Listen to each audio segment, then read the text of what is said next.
Hello everyone, it is me, the Enforcer, and I'm going to be following up on the video idea that I promised a while ago. It's been very hard for me to get any motivation to do this, so here it is. Top 8 Aeons in Final Fantasy X.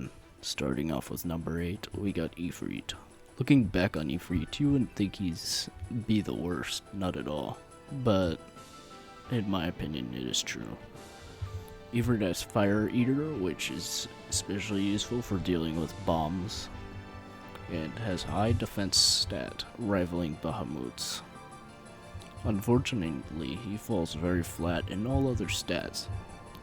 His special attack or special ability is Meteor Strike, which is a long-range ability to penetrate the status protect, which makes the move pretty much useless through most of the game, as a lot of enemies don't have protect.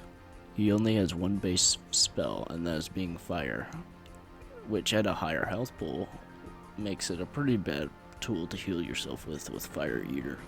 There's nothing special about his overdrive. Number 7, Ixion. Ixion was a hard one, but he's lacking many things.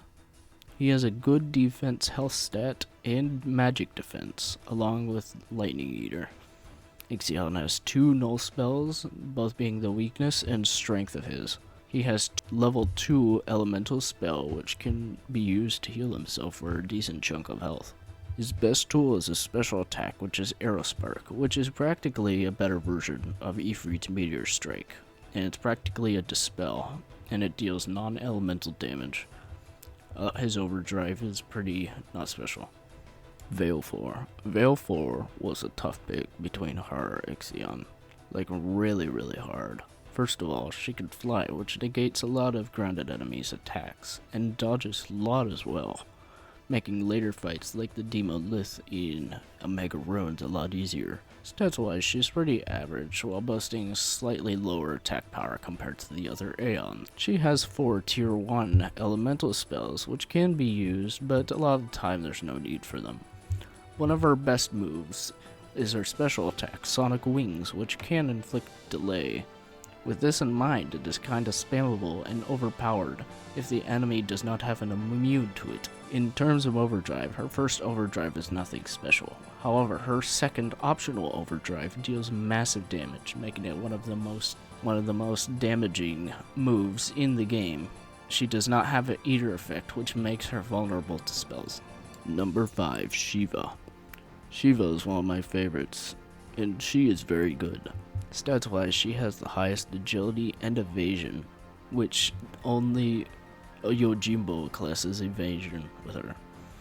Her health is a little low, but other than that, her stats are well-rounded. Similar to Ixion, she has null spells of strength and weaknesses, and a tier 1 and tier 2 elemental spell which can be used to help her, as she has Ice Eater. Her special attack is Heavenly Strike, which deals a effect called Threaten, which is technically more or less a delay. Number 4, Bahamut. This one was a hard one for me. Stat-wise, Bahamut has high health, high magic defense, and strength, making him the strongest in storyline Aeon. For spells, he has all the elemental spells in the game being tier 4, which is a very good thing to have. A very good reason he's up this high is because of his customization. You can give him Curaga and Haste, and he will become a beast, especially at higher levels. His special attack, Impulse, will deal non-elemental damages to multiple enemies, which makes it great for taking out groups of them. But it can set him back in turns if it does not kill. One of his best aspects is his overdrive, which can exceed the damage limit of 9,999 shortly after you get him. Perfect for ending a boss battle. Number 3, Magnus Sisters. I probably pronounced that wrong. I know a lot of people will be happy or upset about this spot. I have no bias, even though I don't exactly like their appearance. Stat-wise, they have all best stats close to Bahamut's in some way, but I will not go in depth about each of their different stats like Sandy, Cindy, or Mindy's stats. Their health pool is very large compared to the other Aeons, as well as having a decent defense. Thing unique about them is that they will have commands that you can give them, which can give them a large pool of moves and they can do what they want sometimes, and this is a major problem. The lack of control that you would have over them, and the fact that they could take a break is a big factor. They have a multitude of stats, and I'll put them on the screen because I'm not going to take that out. They can also break damage limit, similar to Bahamut. The main thing that people play them for is Delta Attack, a move that will do 6 hits with break damage limit. At the max damage from Delta Attack, it can approximately do 60,000 damage. Number 2, Yojimbo. Contrary to belief, Yojimbo is super good, and to be honest, Magnus Sisters and Yojimbo could be switched is one of the harder decisions that I've made. One of the few reasons people look down on Yojimbo is his cost, but his cost is worth it because of the raw amount of cheesy stuff he has. When you first get him, he has the highest evasion in the game, sitting at 59, and at max it's 122. He also has good health pool and strength. Yojimbo operates differently to everyone else. You have to pay him to do moves, and people complain about this a lot, but the money making in this game is very easy. You can get 1 mil in 30 minutes from customizing and selling weapons. His weakest attack is Daigoro, which he has his dog will attack, and it does very little damage. Kazuka is a single target attack that'll deal good damage. Wakizashi is a single or multi-hit move depending on if he brings out a short sword. Here's the fun part. RNG, his overdrive Zanmato will one-shot any enemy that does not have a second form. It deals around 1 million damage. His move will depend on a formula that is based on motivation, which I will show on the screen. Number 1, Anima.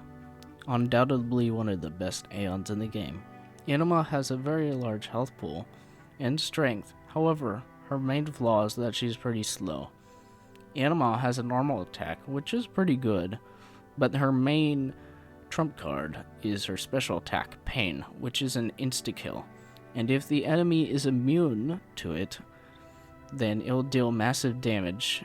Being a magic attack, it still ignores defense, which most likely will hit for maximum damage every single time. Spell-wise, she has every black magic spell in the game, which is pretty good. She also has a bunch of skills which can help her a lot.